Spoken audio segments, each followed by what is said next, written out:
Good morning, everyone, and happy Tuesday. I'm here today because last week there was a horse documentary that I watched called Listening to the Horse, and this woman named Elaine Henney flew around the world to talk to the leading experts in horses, various aspects of it. She went to New Zealand, Australia, Ireland, and obviously the United States, and came up with some really interesting stuff, so I thought I'd share some of the highlights with you. There were 7 episodes and each one had a different topic, but she talked to each of the professionals about the topics. So there's people in Spain that do barrera riding, and barrel racers, and horse trainers, liberty workers, all that kind of stuff. So it's really interesting. Jumping right into episode 1, we talked about the horse's mind and how to influence it. They talked about how to train them the very basics in terms of when they do something right, you reward them by relieving the pressure on their body, whether it's your feet or your hands. But if you don't let them know when they're doing something right, then they're never going to learn what you want them to. It's called rewarding the try. So this is similar to behavior shaping in dogs and cats, where when they go towards what you want them to do, or their behavior is a smaller version of what you want, then you reward that. And then as they get better at it, you don't reward the beginning steps anymore until you're rewarding them just for what you want them to do. And then they get it, and then they don't need the reward anymore. You can just use praise instead of treats or something like that. But most animals enjoy praise just as much as food. Thank you for the like. The release is a powerful type of communication because you're telling them that they're doing what you want them to do.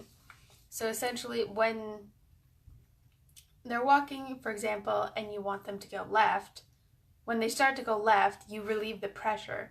But if you're holding the reins too tightly or too high, that pressure release is not going to happen in their mouth when they turn that way, to let them know that they're going in the right direction.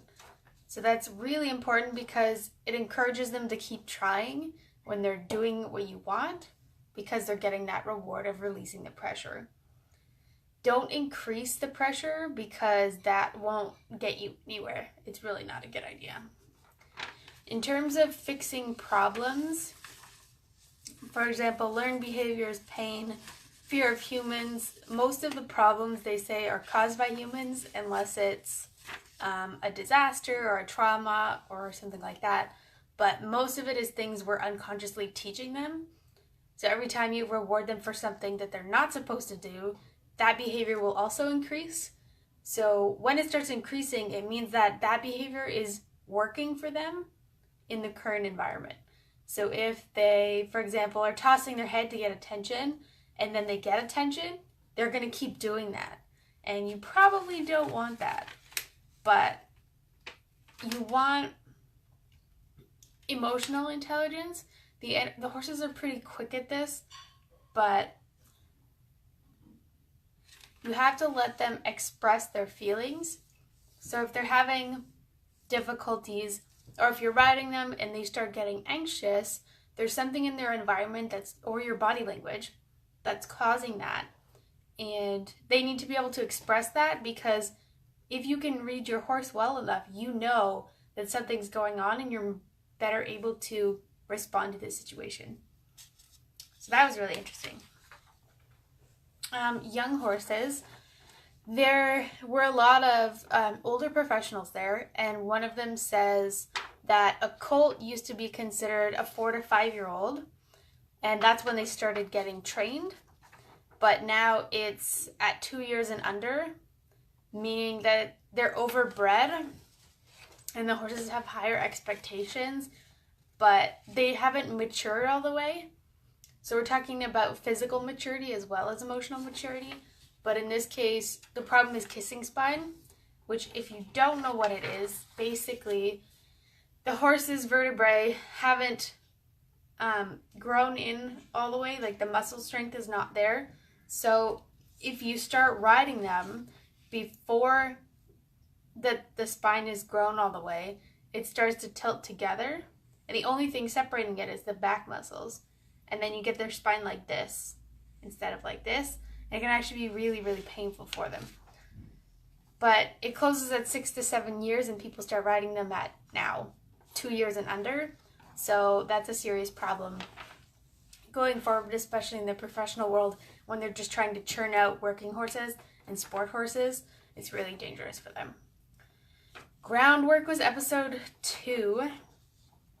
And they talk about doing groundwork is kind of like doing basic obedience. So if you have a dog or cat and you teach them sit, stay, lay down, this is kind of the sit, stay, lay down of the horse world, where if they can't, walk over poles and read the body cues, then they're going to have a lot of problems. But it teaches you how to get in sync with your horse. So you understand better how they feel, because, for example, if they're really good turning right, but as soon as you ask them to turn left, they don't like it, then you know that something's going on that side of their body. And they could be unbalanced, it could be a muscle strain, it could be something like that, but it gives you a better idea of what's going on in your horse's body. It teaches them to set up their movements. So for example, if they're going towards a winged jump or poles, then they have to frame their body for that and collect a little bit before they go over. But it teaches them how to prepare for certain obstacles, which is also important. Liberty work I have talked about before, but essentially it's when you do work on them either with or without a lead rope, but you do work on the ground to get them to be in sync with you. So it's different from groundwork, because groundwork usually has, poles or jumps or obstacles or, pylons they have to go around. Liberty is, they don't have anything on them. They're free to roam about, that kind of thing. But it really builds confidence and trust. So this is kind of using the analogy for the dog people. When I take Kaya out to, for example, my stepdad's house, and he has big acreage in the back, and we just work on communication. So I'll let her run around and I'll call her back and she'll come, or I'll start walking one way and she'll follow me, and I'll turn around and walk the other way and she'll just turn and follow me, because their natural instinct is to follow us. In most cases, herding dogs are a little easier for sure, but you want to make sure that the way that you're working with them makes sense to them. And you have to learn how your specific horse communicates, because they understand different things. Going into horsemanship in episode 3, whenever you're teaching them a new movement or a new sport, you want to check in with them to see how they feel about it. Because if they're breathing really hard, or they start, really shallow breathing, then you probably want to take it a little bit easier, because you're going to push them really hard and they're not going to enjoy the activity as much as they could. About footfalls. The gentleman that did this part was really interesting, because he did demonstrations about how he put wraps on the horse's legs, alternated color with the diagonals, so you could see the sequence of footfalls during certain types of movement. But the important part that he mentioned was that if your horse has sensitivity on one side, you still have to work both sides. And you can be gentler on the one side, but for example, people that always trot or canter in one direction and then never canter in the other direction, or always on the same lead, that your horse is going to become even more uneven. So you have to alternately change it up, and it's actually a really good practice for communication and muscle control, because what they say is go once around in one direction and then change direction and then go once around in the other direction. But just make sure you even it out, because you're going to weaken and strengthen opposite muscles and it's not going to be balanced. You're going to have a lot of problems, especially with corners and things like that. So do keep that in mind. Episode 3, it also talked about collection, which essentially they're talking about how to get more flexible joints in the horse. But the problem is you need those joints in the hind end. But most horses put most of their weight in the front end because of how they're built. So you have to get the withers to raise up, because otherwise they're not collected, basically. But posture is really important. So if you're leading them the wrong way with the weight in your feet or leaning forward, then you're not going to get the collection that you want. But that part was pretty long, so I'm not going to go into that too much. But in terms of gadgets, there's not a one-size-fits-all type of equipment, hi Bev. And it's important because, you know, people say, oh, this piece of equipment works for me, great, but it might not work for you. And you have to learn how to work with your horse the way they are because each one is different. In terms of competition, I just want to say that ultimately your horse is the most important when you go into a competition. So if you're super stressed out and you're pushing them too hard and your whole body is rigid because you're stressed out about it, nobody's going to have a good time in that competition. So what they say is compete against the past versions of you instead of other people. I know for competition, when you pay a lot of money and you go there, you want to win. But if you're doing it to the point of ruining your relationship with your horse, then nobody's going to like it. And afterwards, you're going to be in a much worse state. So just something to consider. Okay, episode 4 was about health. They talked about a lot of different things, and they had different professionals come in. But I found the part about dentistry really interesting because they're supposed to get their teeth floated once a year as a minimum after they turn 2. And when they're 2 to 5, it's supposed to be every 6 months. But she's had conditions where, you know, there's Pony that's never been in a barn before, and he's, 20, hadn't had his teeth done in years, and his teeth were actually really, really good. But the horses are in the barns all the time. They're eating, most of them with their head down, and that's really not good for them. There was a lot of health problems with that, but it manipulates the structures in their mouth. It can actually cause a lot of damage. So I'm going to talk about feeding higher or lowered later, but just get the regular dentistry treatment because horses, you communicate with your horse a lot through their mouth because most people ride with a bit, but it can cause a lot of damage in their mouth, and ultimately every time you tug on them, if there's pain there, you're not making your relationship any better. And we talked about kissing spine. Essentially, there's a ligament that runs from the head to the tail, and when it's overstretched, the back drops. So if the back is too low, then the nuchal ligament is stretched, but that's when you get kissing spine because the muscles along the spine can't support it, and so the spine starts touching, and it's actually really, really painful for them. So do get them checked out. Make sure not to start riding them too early, but the saddle fit is also important, and we're going to get to that at some point.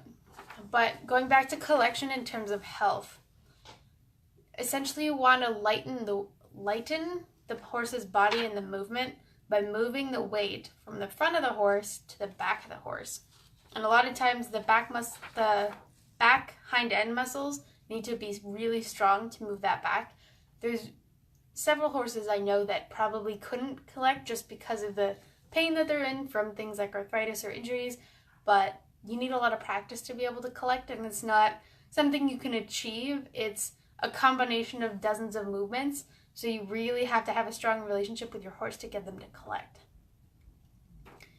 In terms of the horse's feet, see if they're pointing, out or in when they're standing, and look for chips and cracks and things like that, because actually the acupressure meridians, a lot of them start or end near the hoof. So if, for example, there's one cracks and it's always on the side and all 4 of the feet have crack in the same spot, then there's something wrong with that energetic meridian, and that's something different. The farrier can clean up the hoof, but it probably needs someone to come in and do acupressure because it really, really helps. Okay. In terms of body work, they gave us a couple of tips. So for example, if your horse is girthy, this is a common word and phrase because I remember from camp, but if you go to do up your horse's girth and they turn around and bite you or look very uncomfortable or stomp their feet, then they likely have pain in their front legs and feet. So that's something to look into because a lot of the muscles do connect up under their armpit, and when you do up the girth, it pinches them. So it's really something, just in case you have a girthy horse, something to look into. He talked about the bladder meridian technique, which is part of acupressure, and it's called the opening. But he's basically saying, run your hands along the meridian really slowly and see where your horse responds, and then stay there for a little bit and see if it loosens up.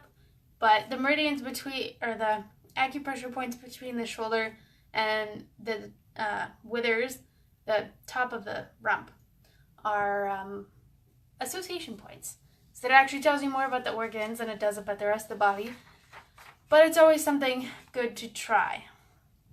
In terms of saddle fit, one of the women suggested to test them on cross ties with the saddle without a saddle pad to see how it sits, because most of them are too tight somewhere along the body, and the problem is that they used to have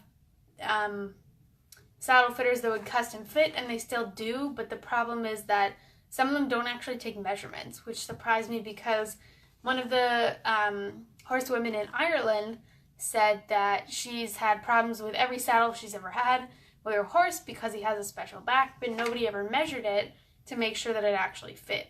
So if, for example, you call and say, I have a quarter horse, he's this tall, and I want to get a saddle, and they don't ask you many follow-up questions, then do not get a saddle from them. That's just really important. In terms of bits, they actually used to have bitsmiths to customize the bit to the fit of the horse, because some of them have wider mouths, some of them have longer mouths, or, their teeth are bigger or smaller in some areas, and even the tongue, because some of them have really thick tongues and they can handle certain types of bits, but the narrower ones cannot. But just be careful, do your research about the bits, because most of them don't actually fit properly or are communicating improperly with the horse. Episode 6, we talked about rider mindset, and a lot of it is, if you're picturing the worst thing that can happen whenever you go in a competition or if you're trying something new, you're setting yourself up to fail.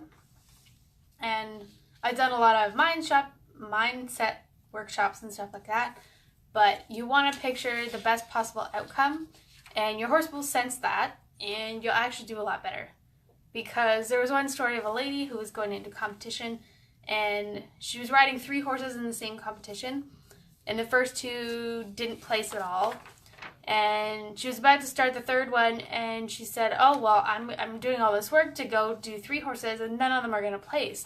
And then she stopped herself and said no, pictured herself jumping over all the jumps perfectly clean. She ended up winning the 3rd one just because of her mindset. So it was really amazing. But visualization and focus are really important.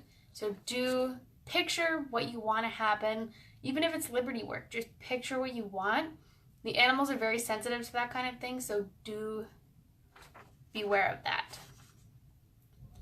Believe you can do it is pretty straightforward, but if you're going in thinking, oh, this is going to be so hard, there's no way I'm going to get this, then you probably should just take a walk, because you're going in with the wrong mindset and it's not going to get you anywhere.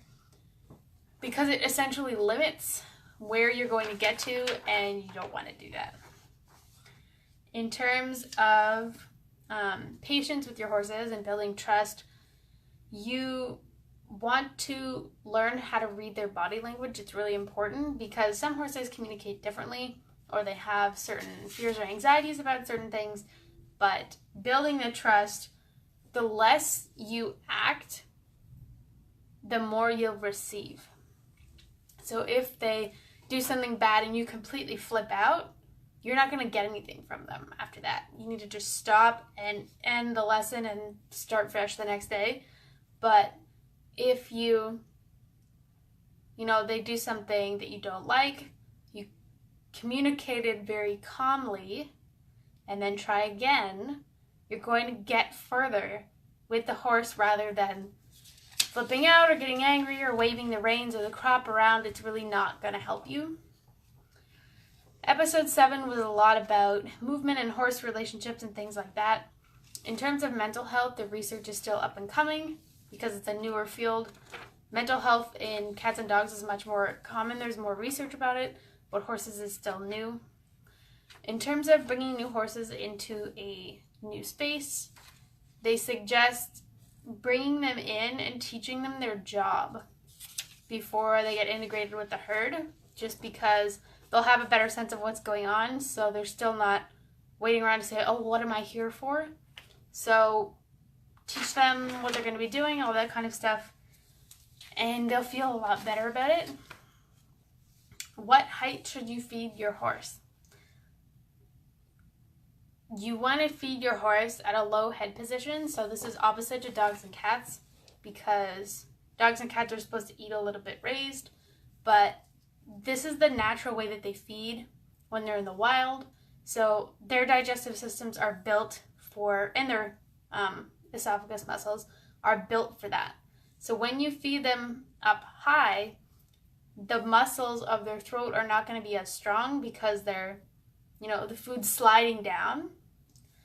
But they say that it's better for the teeth, the back, and the neck, and it can actually cause a misalignment of the teeth if you feed them up high, because when they're up high, their jaw is even. When their head is down, their lower jaw is further forward than their front jaw.